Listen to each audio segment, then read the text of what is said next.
QPL's annual It's Time for Kind initiative is a seasonal celebration of the big and small acts of generosity that can turn a whole day around.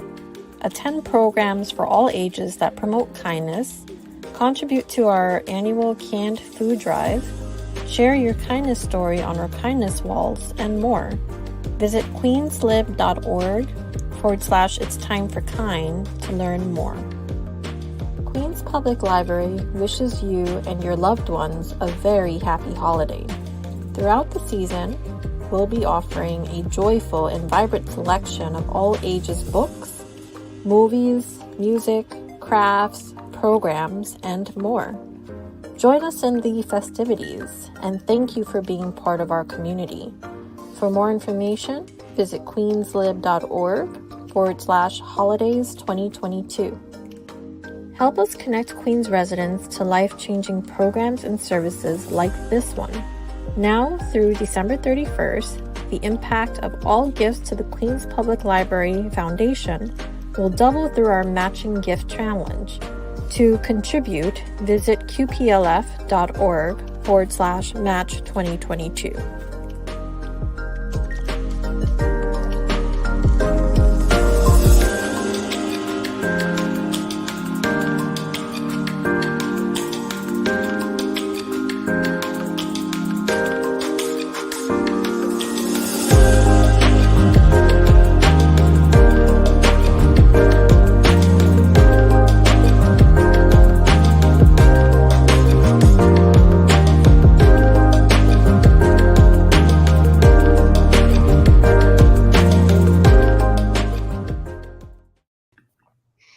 Welcome to Queens Public Library's talk with A.M. Homes, author of The Unfolding. The Washington Post writes, a sharp new satire, Holmes captures the flora and fauna of America's aristocracy with exquisite precision. As funny as it is, though, there's an unsettling quality to the comedy in The Unfolding. The New York Times writes, a sharply observed, wickedly funny political satire by the reliably brilliant A.M. Homes. Holmes is a gifted satirist, a keen observer of bourgeois manners and mores. Here she nails the psychic particularities of the politically conservative American male. Salman Rushdie says, a terrific Black comedy written almost entirely in pitch-perfect dialogue that feels terrifyingly close to the unfunny truth. Hi, I'm Brian Alessandro. For those of you who don't know me, I have written for Interview Magazine, Newsday, Pank, Huffington Post, Lambda Literary, and I've recently adapted Edmund White's A Boy's Own Story into a graphic novel with Michael Carroll for Top Shelf Productions, which will be released later this month, and which AM graciously blurbed. Additionally, I co-edited Fever Spores, the queer reclamation of William S. Burroughs, an anthology of essays and interviews about Burroughs for Rebel Satori Press. I'm also the co-founder and editor-in-chief of the literary journal, The New Engagement. My first novel, The Unmentionable Mon, was published in 2015 by Cairn Press, and my first feature film, Afghan Hound, was produced by Marriott Media in 2011 and is currently streaming on Plex, Tubi, and Amazon. My new novel, Performer Non Grata, will be released in April 2023 by Rebel Satori Press. Culture Connection, curated by Daniel Zaleski and now in its 9th year at the Queens Public Library, is proud to present international artists from emerging talent to award-winning masters. These disciplines include music, theater, author talks, and film. Now expanding into a virtual format, Culture Connection is reaching a global audience. A.M. Homes is the author of 13 books, including most recently her novel, The Unfolding. Holmes' 2013 novel, May We Be Forgiven, won the Women's Prize for Fiction. Her 2007 memoir, The Mistress's Daughter, was published to international acclaim. In addition to writing books, Holmes is also active in television and film. Holmes was co-executive producer with David E. Kelley on Stephen King's Mr. Mercedes and Falling Water on USA. Previously, Holmes was a writer and producer on the television show The L Word. A.M. Holmes' work has been translated into 22 languages, and she teaches in the creative writing program at Princeton University. Thank you, A.M. Holmes, for joining us this evening. It is an honor. Thank you, Brian, so much for having me. What Absolutely. a treat. Absolutely. It's a treat for us as well, honestly. So The Unfolding opens on the day after the 2008 presidential election, and then the day of the election when Obama beat McCain and became president, and then proceeds to explore the weeks that followed leading up to Inauguration Day. This historic moment sets the tone for the events of the novel. How did you approach writing a semi-fictionalized version of real events? Right. That's the question. How did I approach writing a semi-fictionalized version of real events? I guess a couple different ways. So there's a bunch of different ways to look at that. I'm always writing about ideas and sort of things that are happening in culture and in society. So for me, it's a lot about sort of almost anthropologically reading the culture kind of ahead of time. And I started this book well before, there was a Donald Trump on the horizon and so on. But I felt that the American political establishment had sort of lost track of the average American on both sides, not just one particular party. And so I wanted to look at that. And I guess I felt that on a deep level, Obama's election, which for me and my group of friends was a moment of incredible hope and the idea that there was sort of a new beginning and a new possibility. And we all poured out into the streets here in New York City and we're celebrating. But it also seemed to me to trigger a kind of very just beneath the surface, incredible amount of racism and sexism that we're still dealing with the full expression of. And so I wanted to kind of look at how we got to that and where we've gone from there in some ways. So how did I go about it? You think about who's going to go with me on this journey. And so it was a lot about thinking about characters. And I have a habit of picking what I would describe as the least likely characters to tell a story. So, rich white Republican men, I thought, they're going to really have a good grip on this. And so that was one big piece of it. I wanted to look at also the impact of what we now call dark money on politics, but of money on the political establishment. And then also, family and a multi-generational kind of look at what does it mean for a young woman to vote for the first time, the daughter in this family? Yes. What does it mean to be a woman who's never really had a chance to have her own life because that wasn't an option for her when she was young? So that's just the beginnings of it. But yeah, lots of threads. And it goes into some really wild, unexpected, riveting, suspenseful places. And you maintain that tension throughout the entirety of the book. I asked Jay Perini last spring about his book, The Last Station, and Borges and Me, novels about Tolstoy and Borges. He said, fiction about real figures allows you deeper access than a nonfiction book about those figures would permit. Can you speak to that a little bit? Yeah. I mean, I think what's interesting is that I think that that the tools of fiction, of character, of story, of dialogue, not being bound by chronology in a certain sense, it allows you to get at a kind of psychological or emotional truth that in some ways can be more accurate than sort of a newspaper account of a given evening. Oh, for sure. I completely agree with you on that. And I'm always really writing about human behavior. I mean, for me, that's always the most fascinating thing. Why does somebody do what they do? What compels them, Yeah. And I think that's why we're writers, right? In the first place. I mean, my training is in clinical psychology, but instead of practicing, I decided I wanted to write. So I'm using it as a tool. I've been in therapy since 4th grade. I'm making very good progress. And producing incredible work too. Your novels read with a sense of urgency and I think grave timeliness. And so, you spoke about the election and the fallout. Yes, wonderful things emerged from the 2008 election, and we had, Barack Obama, but there was this incredible sort of insidiousness that started to seethe under the surface that I think fully expressed itself 8 years later with Donald Trump in 2016. Can you speak a little bit more to, so I know you took your last book before this was 10 years ago, right? So it's the last novel. I had a novel was stories in between. Yeah. Right. Had you been working on this for the entirety of that time? How soon? I've been making notes, Okay. It does. The Unfolding has enormous amounts of history and fact woven in. And it was very important to me that if I was going to use history, in fact, that I also use it correctly and accurately. Sure. But back when I started sort of feeling like we'd lost touch with, the political establishment had lost touch with people, I wrote a short story called A Prize for Every Player that's about a family that goes shopping in a big box store. And by the time they're done shopping, the father has been nominated by the other shoppers to run for president, and the banners have been printed in the home office section. And that was in the last book of stories, Days of Awe. And so that was the beginnings of my playing with the idea. So it takes this is a big idea book, and it took a Yes. long time to really make it all It come had to together. germinate, right? Yeah. Yep.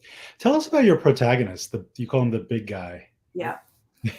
Well, he is the big guy, and people keep saying to me, "Is that supposed to be Donald Trump?" And I'm like, "No, it's not. It means the man who takes up a little too much space and may not realize it." And it's interesting because one of the things that is a very contemporary issue is that people will say to me, "Am I supposed to like this guy?"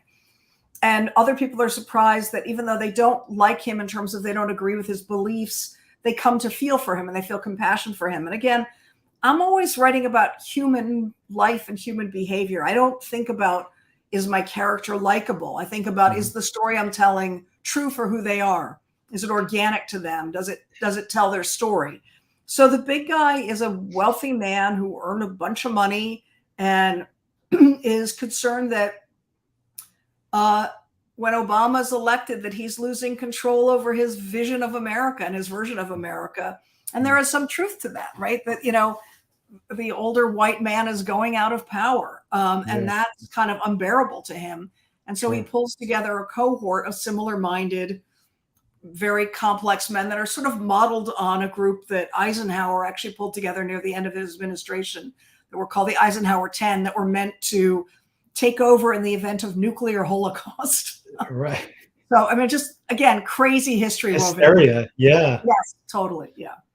But the big guy also cares a lot about his family. And I think part of his big guy oblivion is that he doesn't realize that in his effort to care for and protect his family, he's kind of kidnapped and, limited their ability to sort of build their own lives. And so, this story is one of many kind of awakenings. And I wanted it to be in part both sort of large philosophical awakenings about America and American society and culture, but also the individual awakenings for like the daughter Megan, who votes for the first time in 2008 and begins to realize, oh, the world may not be quite as it was described to me by my family. And that process, and you as a psychology person would know this, of individuation, of beginning to separate oneself from their family is something we all go through and is an ongoing process where you begin to think, what do I believe for myself, or what is my own identity?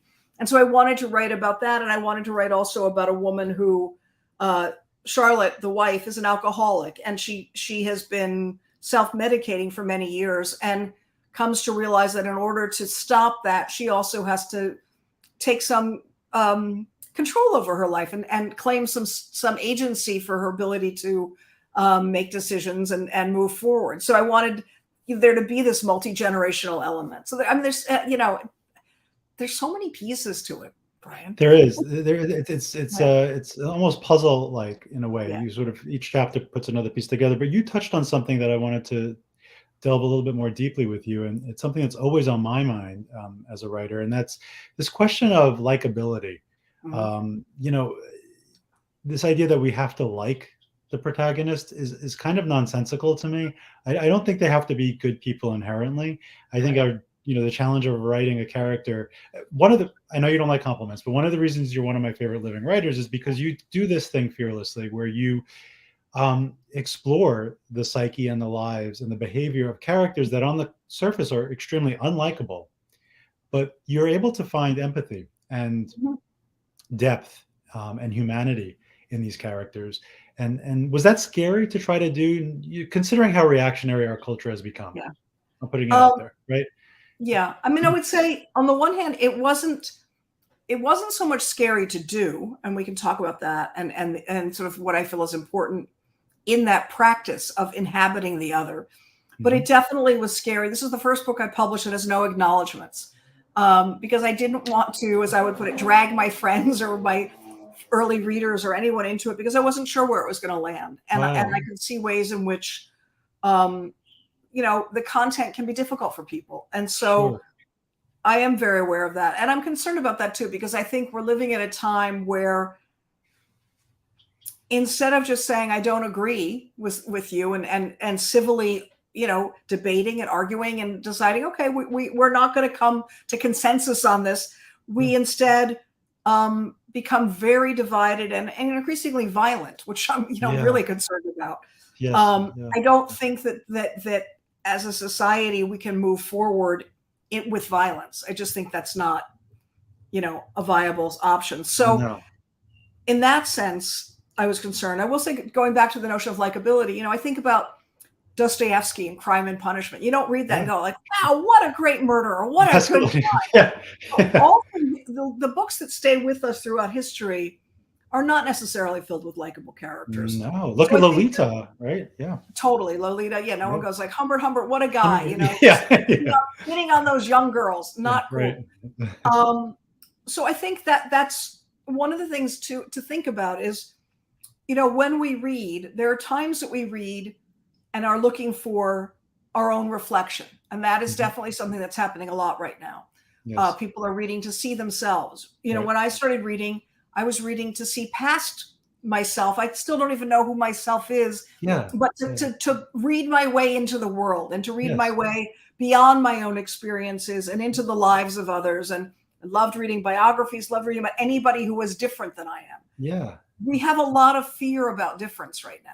And so that's a very real thing. And we even talk about in fiction classes, fiction is the idea of a made up story. Are you allowed to make up a story about something that didn't happen to you? And so that's a big subject of debate right now. And people will say, there are some people who have been marginalized, who have not been given the space or power to tell their own stories or to have their stories be brought forward.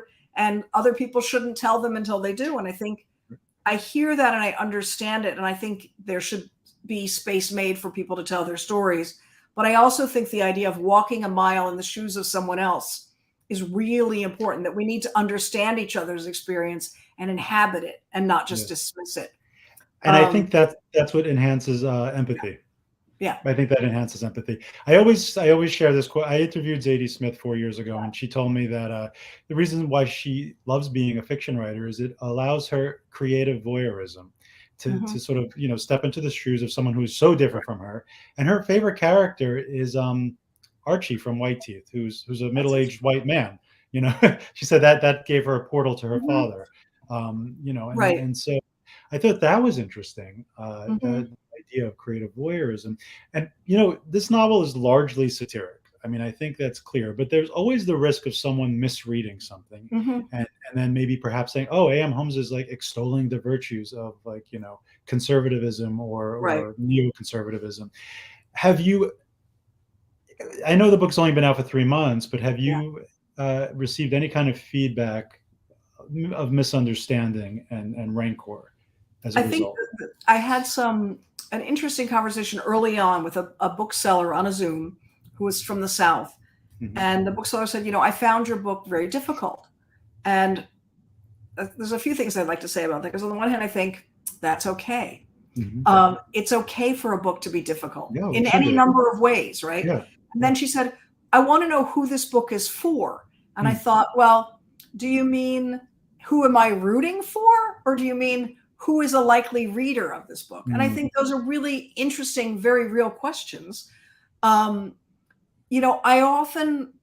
don't write hoping to change somebody's mind, hoping to tell somebody what to think. I'm always writing with the goal of provoking conversation and provoking thought, so that even if the reader doesn't get to have a conversation with me or someone around them, they have a conversation with themselves of, what do I think about this? How do I feel about this? What does a person like this mean to me? So I think that, to me, seeing the big guy and his family, and they are very different people than my family and how I grew up, allows me to inhabit this other point of view.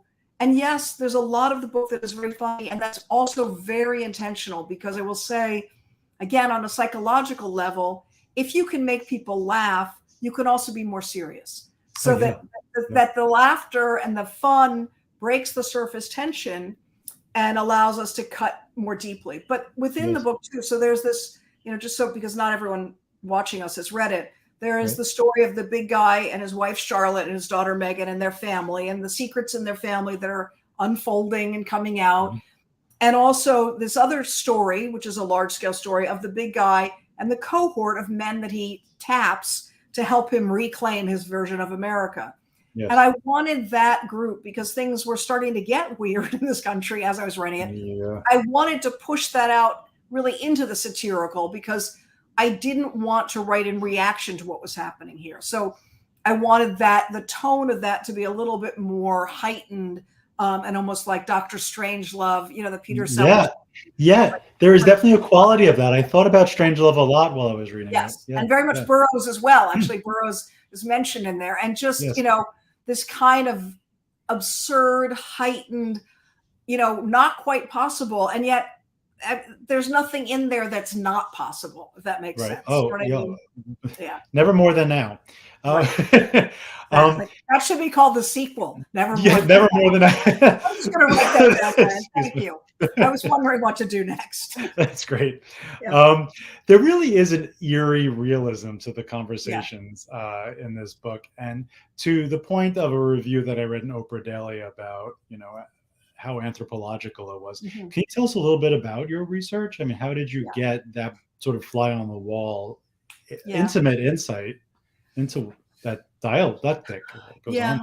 I mean, it's interesting. It really is about doing enormous amounts of reading and studying and looking at, it doesn't, a moment and a time period and someone like a figure like Barack Obama doesn't come out of the blue, right? All of these things have a progression and evolution. So I would say that for my whole career, the crux of it has been post-World War II. Mm-hmm. So how we ended the war. Eisenhower talked about the rise of the military-industrial complex, was totally correct about that. Yes.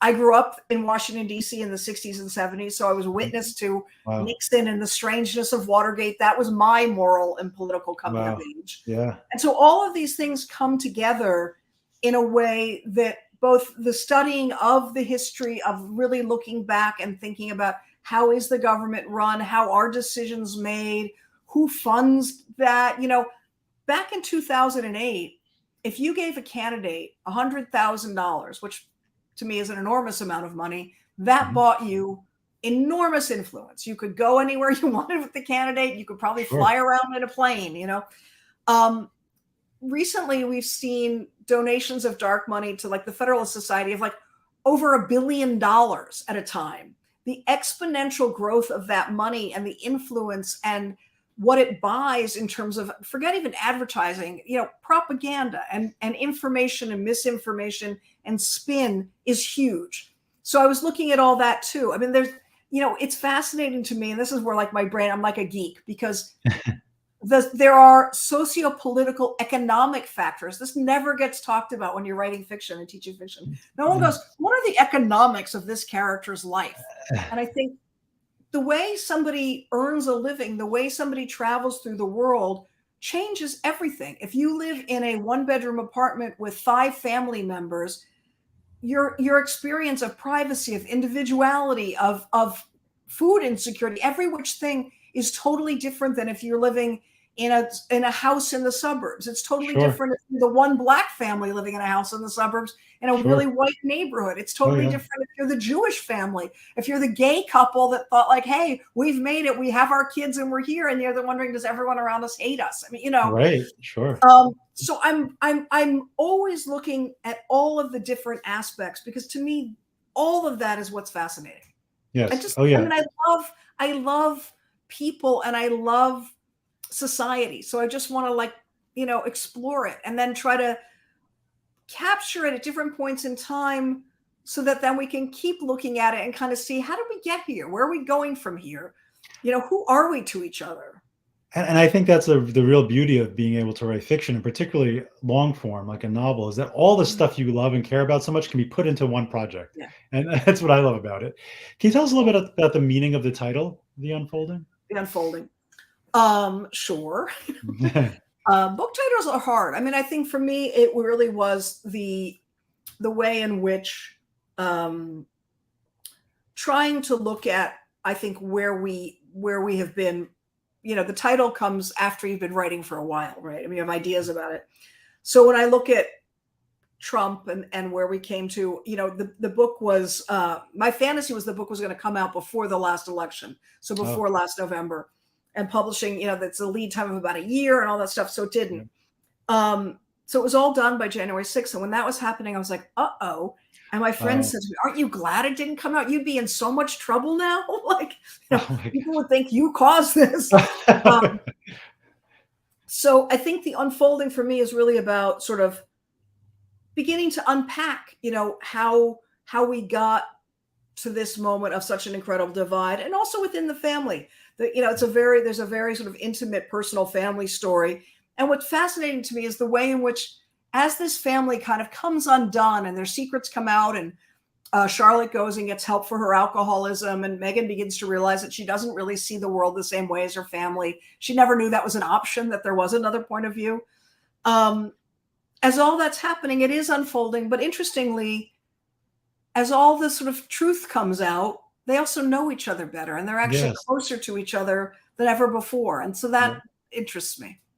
I love that.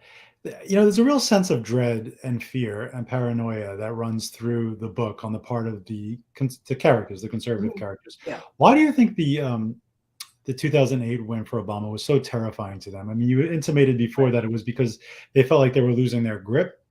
Can you speak a little more to that? Yeah, I mean, I'm not an economist, and I'm not a social scientist. And also, we have to remember 2008 was the year of the very bad economic situation. So that also was happening.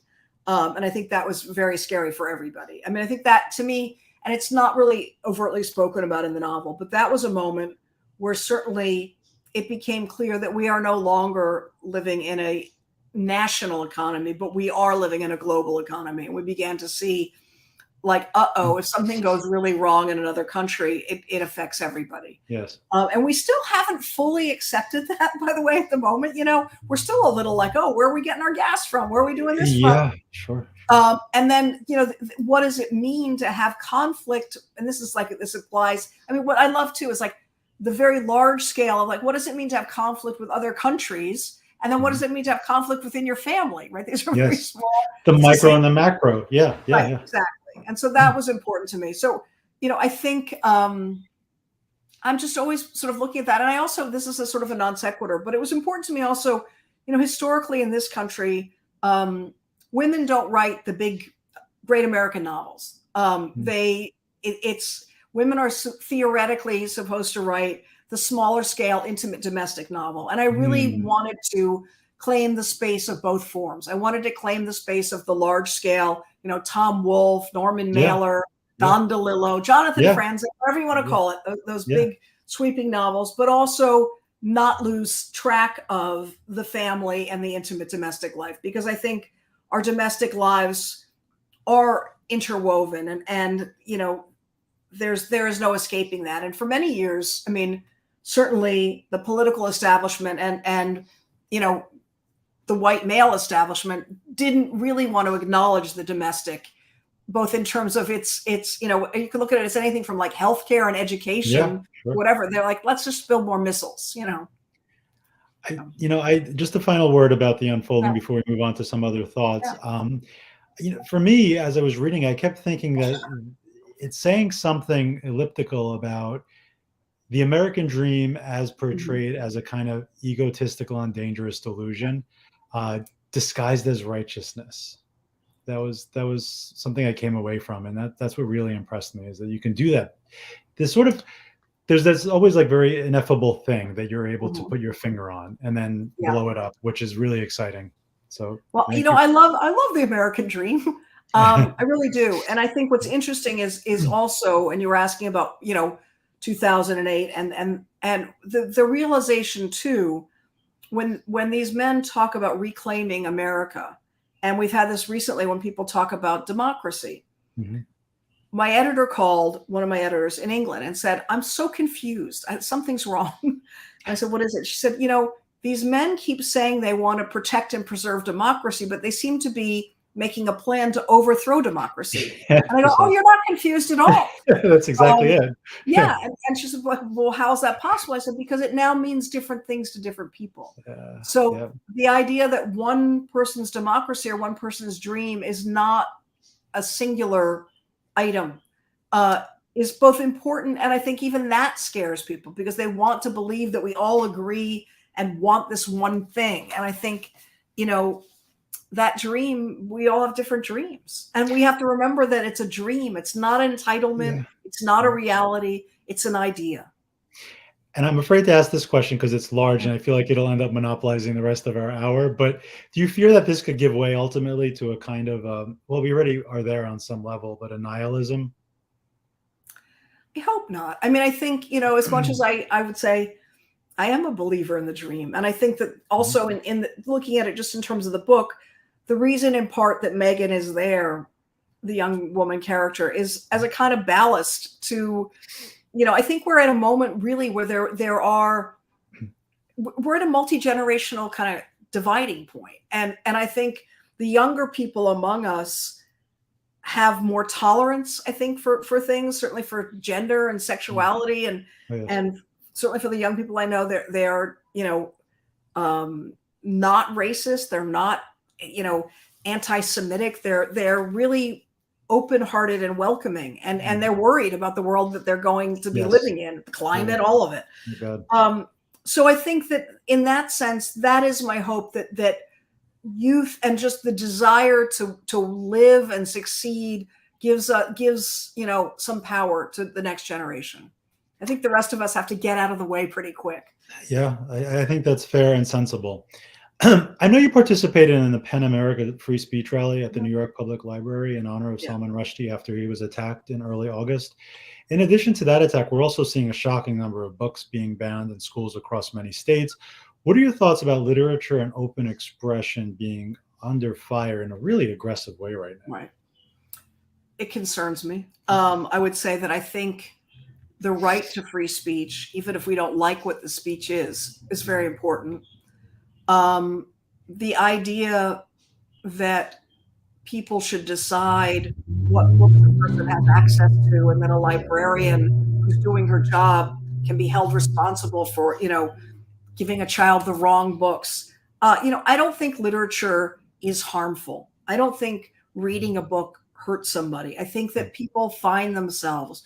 People, discover, they read like Edmund White's book, A Boy's Own Story, and they begin to find, oh, that's who I am. I'm a young gay man. I'm this person. I'm that person. I think it's really, really important. My first novel, Jack, which is actually about a kid whose dad is gay, I wrote when I was 19 years old as homework, and it's still one of the 100 most banned books in the country. Wow. And that's a long time ago. That's a great honor.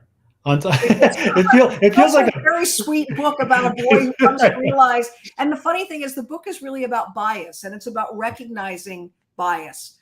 He's shocked when he finds out that his dad is gay, and he's like, what do I do with that? And he realizes it doesn't change him.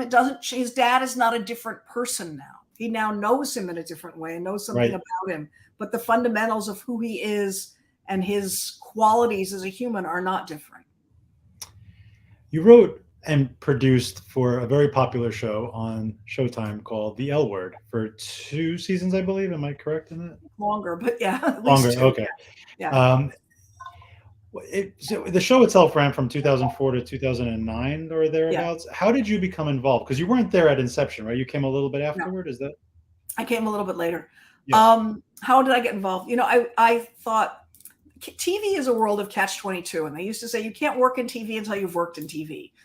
And so I knew some people who were sort of affiliated with the show and involved with it. I thought, I want to go and do that. So I wrote and said, can I come and work on your show? And they were like, really? And I was like, yeah, I really want to come and work on your show. And all my friends here were like, what makes you think you can write TV?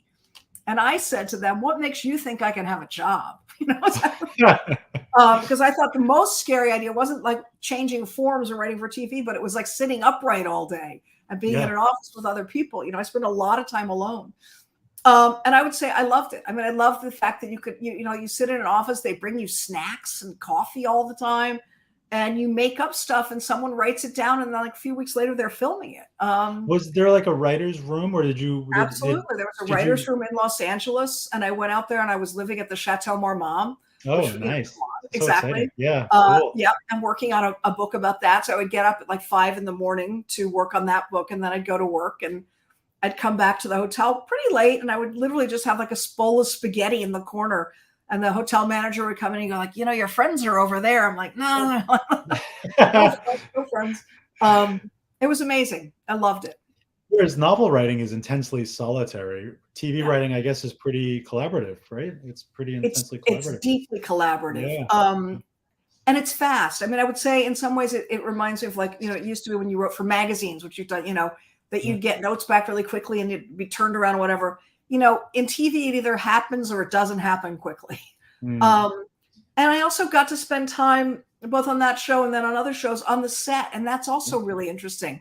And watching everyone from, carpenters' work to actors and, realizing things like you go in and you're like, okay, like this character, whatever, is supposed to have, like, 4 people over for dinner, and you get there and you look and there's only 1 plate on the table and you have to figure out, who do you tell, oh, by the way, there's 4 other, like, this scene will not work with 1 plate. So it's just like funny stuff. And I really did. I loved it. It's just so different from being a novelist. That show means so much to so many people. Yeah. How does it feel to have been a part of something that has such an impact and a legacy? Yeah. I think it was and is transformational in the sense. And it was sort of the first time that these gay women characters had been seen both in their relationships and in their lives, and in a way, for lack of a word, so publicly for TV. And so I think it was helpful to a lot of people. It allowed a lot of people to begin to figure out how to talk about their lives on a larger scale. And hopefully, in general, I think representation, not just of gay people, but all different kinds of people on television, is getting a bit broader. It used to be that when people made shows for, the big networks, that they were aiming at a very, in a funny way, millions of people in a very narrow demographic. And now you can make shows for a much more specific demographic. And it's kind of great. I mean, there's so much out there, That's what's great, is being able to write with that level of specificity, right? Yes. About a milieu. It feels, Yeah. I think that's why we're in this renaissance now, because it's gotten to be as good as literature in many cases. But I was going to say, but it goes right back to that idea that, again, when we talk about the specificity, it is going from the sort of generic, like, oh, there's a blonde lady on TV, to whether it's The Sopranos, like the specificity of a community and a culture, or the L Word, or the show Hacks now. I mean, all these, Yeah. you get to be in very specific worlds. And the fact is, we want to be in different worlds. Yeah. We want to spend time away from ourselves. Yes. And so, some of it, yes, is very thought-provoking and can be challenging and complicated. But it's great because you can talk about all different kinds of things. And we do always see, because we're all human, little pieces of ourselves, even in, Tony Soprano. Yeah, and I think that's I've the never power. popped anyone, but I totally. I'm the least violent person you'll ever meet, and yet I also identified with some of those characters on that show. So I want to talk about this. Oh, yeah. Your 1996 novel, The End of Alice, was controversial and powerful. It's one of my personal favorites. It's one of the most unsettling and disturbing things I've ever read. I think I told you earlier in the week, it still lives in my nervous system, is how I put it. And that's a good thing. It's a good thing. The novel is narrated, for those of you who don't know, by a middle-aged male pedophile and child killer, and it is so convincingly done and with so much intelligence and care and honesty. It's about his correspondences with an unnamed teenage girl who plans to seduce a 12-year-old boy in her neighborhood. Alice is the name of the narrator's 12-year-old victim. What inspired this story? It's interesting.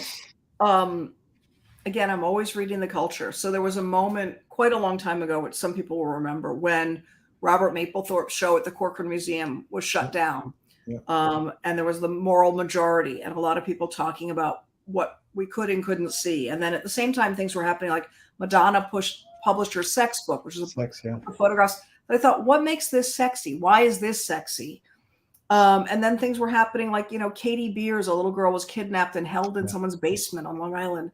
And I think, what are we consuming when we as a public zoom into TV like that and watch, and like, what does it mean to us? So I guess I was thinking a lot about our moral situation, and also, how so much sort of abuse of children happens, and isn't dealt with well as a society. And why do we not deal with it well? It's on the front of every paper, across the country. So I wanted to talk about that. And then going back to my same thing of who's the least likely character to call us out on that? Well, a jailed pedophile murderer, he would, And so there's a moment in the book where the guy says, if I'm in here, how is this still happening? Which means, why is the society, are you guys not dealing with this better? And so I was interested in that. And it's a very, very intense and dark book. And it was hard to write, but I wanted to sort of, again, I'm always asking these hard questions, like who we are and what is our accountability.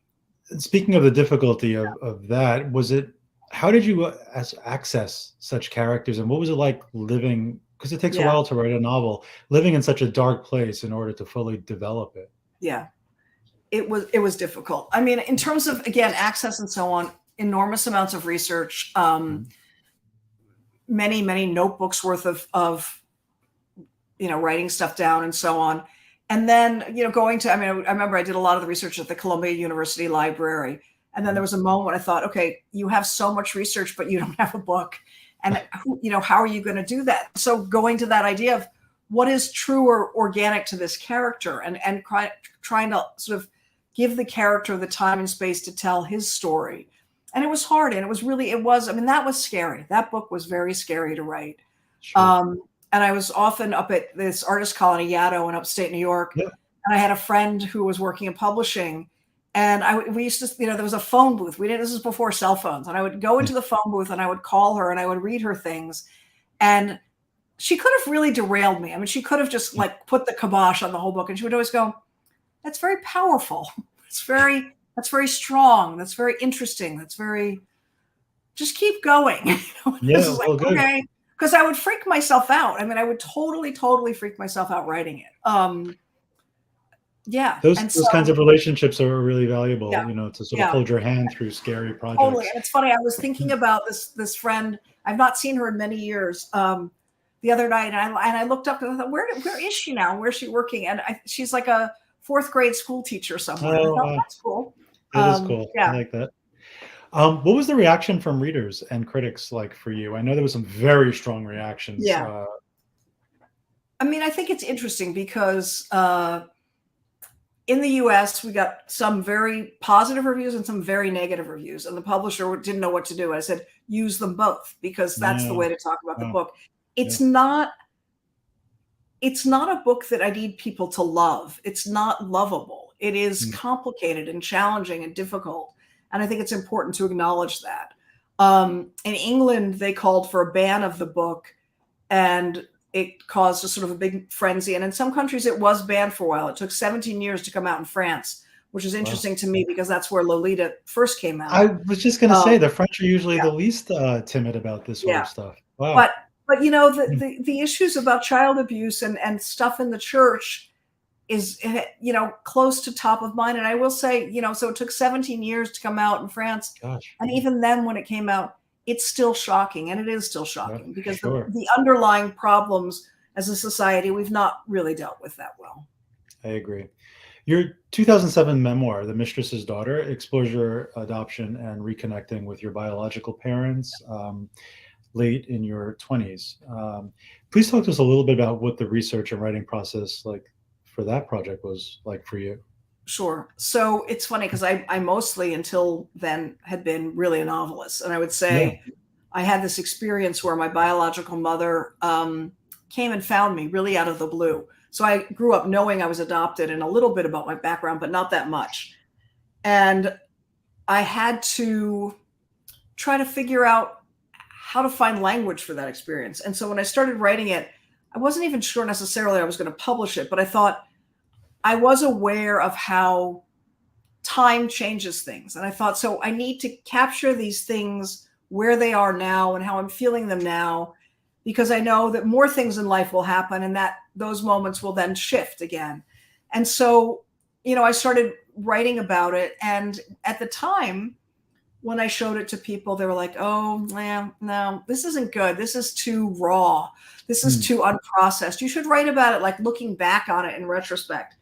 And so I stopped writing it for quite a long time. And then at some point, so someone came to me and said, we're doing this anthology, and do you have anything? I thought, yeah, I have a lot.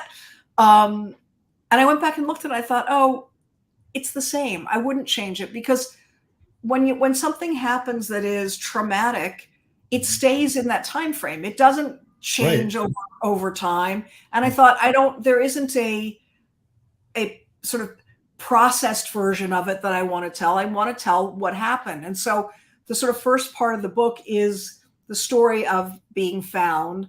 And then later in the book, it is sort of a more anthropological investigation into kind of identity and history and what one learns when you start trying to figure out who you are. But that was the process. And I did do a lot of research. I went down to like the courthouses, and it's so, I mean, again, just fascinating to look back through history, and I would find people, and it would turn out they weren't related. And I thought, that's okay. We're still related. You know what I mean? In that way, not factually, but in the way, you know, be connected. We're friends now. Yeah. Yeah, totally. Yeah. Your 2012 novel, May We Be Forgiven, was first published as a short story in Granta and then selected by Salman Rushdie for the Best American Short Stories in 2008. What inspired you to develop it into a novel? And I thought that was also a really wild, inventive, thoughtful, provocative narrative. Yeah. I mean, I will say it's funny. I would say nothing inspired me to make it into a novel. It just wouldn't stop writing. And I've had that happen twice. And I would say, philosophically, I don't believe that a novel and a short story are the same thing. They actually, a short story has a very specific kind of compression to it. A novel unfolds, you know, in a much more leisurely way. But both with Music for Torching and May We Be Forgiven, they just kept going. And so I was sort of done with the short story. And then, you know, I would catch myself going like, what are you doing? And I'm like, writing. What are you writing about? You know? And then it's like, why are you still writing that? I'm like, I'm not telling you. I don't know. You know, it's like, it's funny, like your own sort of weird denial. And then finally I was like, it looks like you're writing more of that thing. I was like, well, you know. Yeah. And so it just happened. It just wouldn't stop. And the funny thing is that it really turned out to be a novel that is written with that compression of a short story, the whole thing. And it's a long book. And when I finished it, I gave it to the editor, and he's like, you know, this is odd, but I think you need to add some more. And I was like, what? And I had to go back and write like another like couple of sections that he wanted. I was like, okay. Yeah. So it does happen, but it was not purpose. You know, I wasn't thinking of, because the other piece of it too is when you're doing that, you know, in Music for Torching, I burned down the people's house on page 30. Yeah. And May We Be Forgiven, the wife gets killed like in the first chapter. Those are not the ways that you start a book usually. It's how you end. I really admire that structure, that you start with this incredible punch, and then you deal with the impact of that blow throughout the rest of the book. And I thought that was very inspired.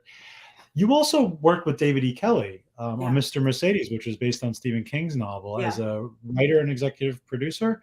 And how did you become involved with that project, and what was that experience like? That was a bit more recent. That was totally fun. I mean, you know, David is a certifiable TV genius, you know, and he also, in the best of ways, you'll give him, you know, a draft of a script, and he'll be like, hold on a second. And he's like the Joyce Carol Oates. He just like, and he, you know, completely rewrites it, and it comes back 1,000 times better. Well, so prolific too, insanely prolific. I mean, and just smart and gets it. And also very much, you know, observer of human behavior. I mean, that's always what he's doing, is unpacking how people behave and what compels them to think they can get away with something or think they can do something.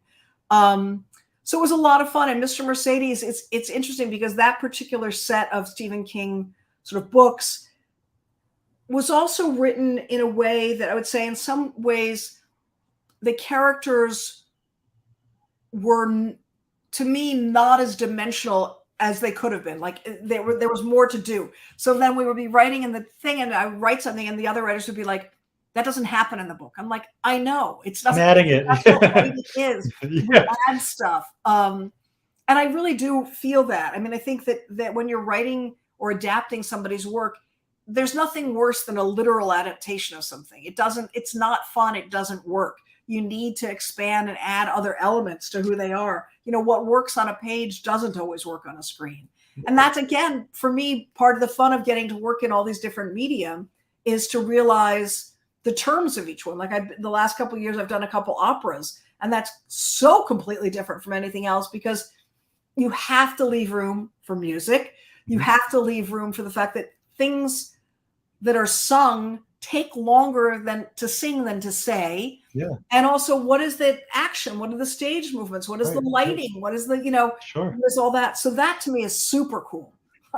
I don't know if you noticed or if you picked up on it, but when you were reading The Boy's Own Story, the graphic novel, we did that with Ed's book. We really expanded it, and because obviously Michael is his husband, and I know Ed so well, 6 years now, I incorporated many elements of his conversations and of his life through the 60s, 70s, 80s into 1990 in New York and Paris, and also just took creative liberties because you have to make it your own thing. Absolutely. You do.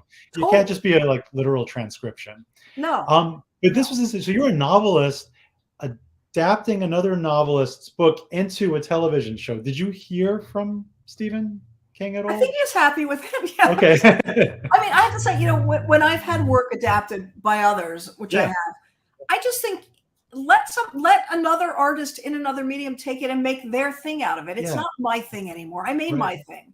Yeah, I like that. And it's, that's the fun of it, is seeing what someone else does. Absolutely. I agree with that. Certainly. Which one of your books would you say, this might be a difficult question to answer, but which one of your books would you say was the most challenging to write?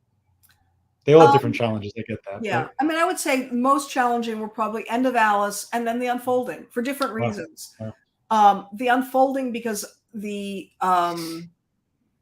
desire to capture all of these elements of history and the political moment and the sort of socio-cultural moment and not be sort of blah, blah, blah, blah, blah about it, to really allow these characters to sort of inhabit it and have fun, but also really, I mean, get to this part where you think, what is going to happen in American society? Are we going to overthrow our government? What America would we be if we did that? Yeah.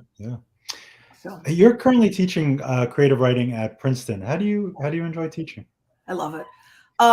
It's fun because I think, the students I'm teaching, they're not all going to grow up and be writers, but they're all really smart and they all have come from all over the world and have all kinds of different experiences. So I feel like what I'm teaching them to do is to use their imaginations, which is counter to a lot of what they had to do to get to Princeton. Yeah, that's a really fair point. You have to be a really good test taker and a really good paper writer. And so I teach them to risk failing. I teach them to make mistakes, to mess up, and to explore. And so we have a lot of actual fun. We do a lot of drawing. We do a lot of writing. And I hope that it gives them some tools that can be applied to, whether it's studying history or economics or mathematics or science. But I think it is very important to be able to imagine and conceptualize something that does not currently exist. To that point, a lot of the STEM fields now are looking for majors who are in the humanities. They want that elasticity of thought and that conception, that the ability to think conceptually and creatively. Well, I'm available. NASA, you're listening? I'd love to work for NASA. I have ideas about rockets. So we're going to start taking questions for AM. Please start sending them in. One actually already came in while we were talking. Can you tell us a few of the books that have had the most influence on your writing and your life? Can you tell us a few of your favorite recent books? Thank you so much for a fascinating talk. Well, thank you for the question. Let's see. The most recent books, I'm just looking over my shoulder to see what's here. There's so many good books out there. There is a writer named Melissa Febos, who I think is doing incredible, very, very fearless work. I like her work a lot. There's a writer, Lee Newman, who just published a book of short stories. That was one of the long lists for the National Book Award, who's wonderful. Lydia Yuknovich is really cool. Oh. Those are the writers that scare me these days. There's a writer named Maria Popova who wrote a book called Figurings that's very beautiful. It's all about poetry and science. She has a blog called The Marginalian that she writes all about history and literature and science all the time. She is totally brilliant. So that's a book I just keep close by because I dip into it all the time and be like, oh yeah, she can write. And then the ones that have influenced me, it's funny to say it changes over time. So early on in my career, I would say it was a lot of playwrights, Harold Pinter, Edward Albee, the British playwright Harold Churchill. Yeah. I love Margaret Atwood. I think she is Right. truly brilliant. Angela Carter, who was a teacher of mine, in terms of their ability to deal with the political and what it is to be female. Joyce Carol Oates, who was one of my colleagues at Princeton, Yeah. is just astounding in terms of what she's able to produce. I read all day and all night. I'm up at like 4 o'clock in the morning reading like memoirs, books about Oh my comedy, gosh. books about various, presidential administrations. I mean, I can't stop reading, Brian. You should hang out with Fran Lebowitz. I interviewed her twice, and she told me she doesn't sleep. All she does is read. I So know. she's I know. she's up through. Fran, you're friendly with her, right? Yeah. She reads But like. I would not want to hang out with Fran in the middle of the night. I think she'd find a lot of like no cookies, no crumbs, I'm up having like graham crackers and peanut butter, Oh my gosh, that's great. I We have a gotta comment. protein while you're reading. Yeah, you need the energy, absolutely. Totally. The Safety of Objects, based on your writing, was such a good movie. What did you think of that Thank you. adaptation? So that was made by Rose Troche, who also worked on the L Word when I was working on the L Word. That was part of how I got there. I thought it was really cool because it was also Kristen Stewart's first film. I don't know if a lot of people realize that. Right. I didn't Yep. remember that. Yeah, she plays a character named Sam, a girl named Sam. It was really cool. It was really interesting to see Rose, who wrote and directed the film, take a bunch of stories that were not related and weave them into sort of a single narrative. And then that was the first time also. Well, the first time I was on a movie set was actually All the President's Men, where I played hooky from junior high to hang out on the set, which was right around the corner from my school. But legitimately on the set of a film was up in Toronto when Rose was making Safety of Objects. And it was so interesting because there were moments, we were filming in a shopping mall, like in the middle of the night. And there were moments that she was filming about like one of those keep your hands on the car contests, Oh, and yeah. I had seen that contest at the mall in Saratoga Springs when I was up at Yaddo and written it into a story.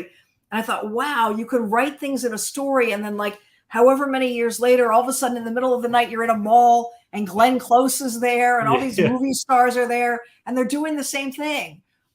It's pretty wild. So it's fun. Being on movie sets are a lot of fun for sure, especially when it's, the source material is something that you wrote. I can't imagine. I have a question. Yeah. What are your thoughts about contemporary American fiction, about the future of American literature? Yeah. Well, I would say, it's interesting. I think there's a lot. We're actually at a really cool moment right now because I feel like there is a lot of very, very good material being written in fiction and nonfiction, and a lot of very different stories getting told. And, it used to be that if people were publishing with a small press, distribution was a problem and it was hard to get the books out there. And now in a funny way, because of the internet and because of the way that we communicate with each other, that has been less of an issue. Yes.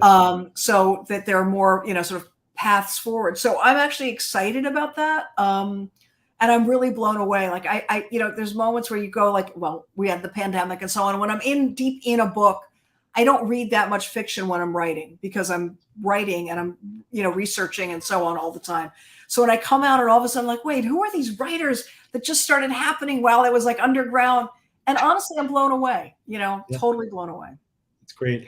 What's next for you? I know this is your first novel in 10 years and you always, I'm sure everybody always gets the what's next question, but what's next? I just finished this thing. I'm going to write.